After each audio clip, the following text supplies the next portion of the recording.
माझे नाव श्राव्या आठवले. मी मानवी सहारे. आणि मी मानी महादिवे.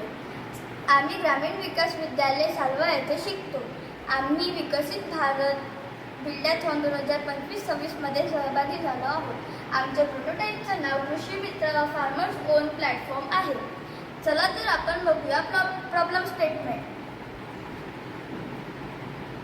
नंबर 1. आमच्या भागातील शेतकऱ्यांना मजूर मिळत नाही. त्यांना मजूर मिळवण्यासाठी 100 ते 150 किलोमीटरवर असलेल्या गोंदिया जिल्ह्यात जावे लागते. त्यामुळे त्यांचा वेळ, पैसा आणि एनर्जी यांचे नुकसान होते. नंबर 2.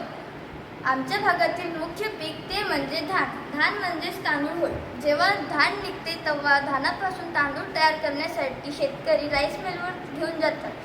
तेथे खूप गर्दी असल्याने त्यांना आपले धान्य ठेवायला जागा नसते.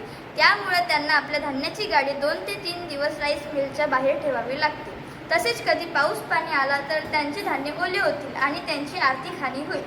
त्यामुळे सुद्धा त्यांचा वेळ, पैसा आणि एनर्जी या सर्वांचे नुकसान होईल. आपल्याला तर माहीतच आहे, जिथे प्रॉब्लेम असते तिथे सोल्युशन पण असते. या प्रॉब्लेमवर आम्ही अगदी डिजिटल सोल्युशन शोधून काढलेले आहे. आमच्या एटीएल लॅबमध्ये आम्हाला वेबसाईट बनवायला शिकवले. त्या स्किलचा वापर करून आम्ही कृषी मित्र नावाची वेबसाईट तयार केलेली आहे. ही सध्या इनॅक्टिव्ह आहे, वर्किंगमध्ये नाही. आता या प्रॉब्लेमचे सोल्युशन आपल्याला मानवी आहे. शेतकऱ्यांच्या या समस्येबाबत आम्ही आमच्या सरांशी चर्चा केली. त्यावेळी आम्ही वेबसाईट बनवायला शिकलो होतो. या वेबसाईटच्या माध्यमातून तुम्ही या प्रॉब्लेमचं सोल्युशन देऊ शकता हे आमच्या सरांनी आम्हाला सांगितले. सरांच्या मार्गदर्शनात आम्ही शेतकरी, मजूर ठेकेदार आणि राईस मिल मालक यांच्याशी बोललो. आजकालच्या काळात प्रत्येक घटक हे मोबाईल फोन, इंटरनेटचा वापर करतात. त्यामुळे आम्ही कृषी मित्र ही वेबसाईट तयार करून या प्रॉब्लेमवर अगदी डिजिटल सोल्युशन तयार केलेले आहे. ही वेबसाईट सध्या ॲक्टिव्ह नाही, ती प्रोटोटाईप म्हणून तयार करण्यात आलेली आहे. या वेबसाईटमध्ये 3 टॅब दिलेले आहेत. पहिली टॅब म्हणजे फार्मर, दुसरी टॅब म्हणजे लेबर कॉन्ट्रॅक्टर आणि तिसरी टॅब म्हणजे राईस मिल.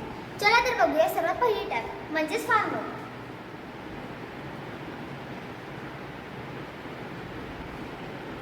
या टॅबमध्ये शेतकरी स्वतःची माहिती टाकतो. स्वतःचे रजिस्ट्रेशन करून त्याला कोणत्या दिवशी किती मजूर पाहिजे ही सर्व माहिती या फॉर्ममध्ये तो टाकणार.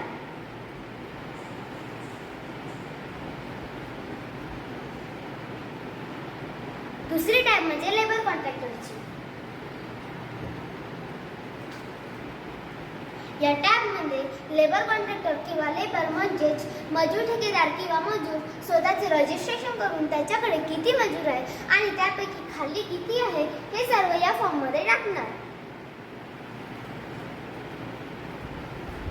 या सर्व इन्फॉर्मेशनच्या आधारे आम्ही बॅकएंडला प्रोसेस करून शेतकऱ्याला मजुराची माहिती आणि मजुराला अशा शेतकऱ्याची माहिती पोहोचवण्यात येईल त्याच्याकडे काम आहे. त्या आधारे शेतकऱ्याला मजुराशी सहज कॉन्टॅक्ट करता येईल व मजुरालाही काम मिळण्यास सुलभ होईल. तिसरी टॅब म्हणजे राईस मिलची. या टॅबमध्ये राईस मिल चालक राईस मिलचे रजिस्ट्रेशन करून त्याच्याकडे धान्य ठेवण्यासाठी किती जागा उपलब्ध आहे हे सर्व अपडेट तो वेळेवरच्या वेळेवर पोहोचवणार आणि हे अपडेट पाहून शेतकरी स्वतःचे धान्य राईस मिलवर केव्हा न्यायचे हे ठरवणार.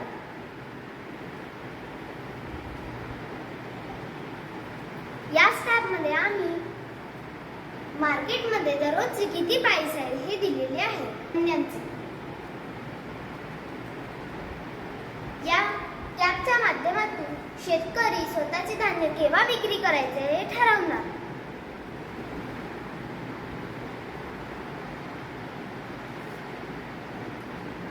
त्यामुळे शेतकऱ्याचा वेळ, पैसा आणि एनर्जीची बचत होईल. अशा प्रकारे आम्ही आमच्या शेतकऱ्यांची या वेबसाईटच्या माध्यमातून मदत करण्याचा प्रयत्न केलेला आहे. आता या वेबसाईटचे फायदे तुम्हाला श्राव्या सांगणार. आता आपण बघूया या वेबसाईटचे फायदे. नंबर 1. शेतकऱ्यांना अगदी मोबाईल फोनवरून त्यांना त्यांचे मजूर बुक करता येईल. नंबर 2. मजुरांना सुद्धा लवकरात लवकर काम मिळण्याचे चान्सेस राहतील. नंबर 3. शेतकरी मोबाईल फोनवरून योग्य भाव पाहून आपले पीक विकू शकेल. नंबर 4. राईस मिलवर सुद्धा गर्दी नियंत्रणात राहील, कारण सर्व शेतकरी बुकिंग करूनच येतील. या वेबसाईटमध्ये कृषी केंद्र, कृषी औजारे, किरायाने देणारे असे टॅब ॲड करून संपूर्ण शेतीची इकोसिस्टम येथे तयार करण्यात आलेली आहे. अशा प्रकारे आम्ही आमच्या अन्नदात्याची समस्या डिजिटल सोल्युशनच्या माध्यमातून सोडविण्याचा प्रयत्न येथे केलेला आहे.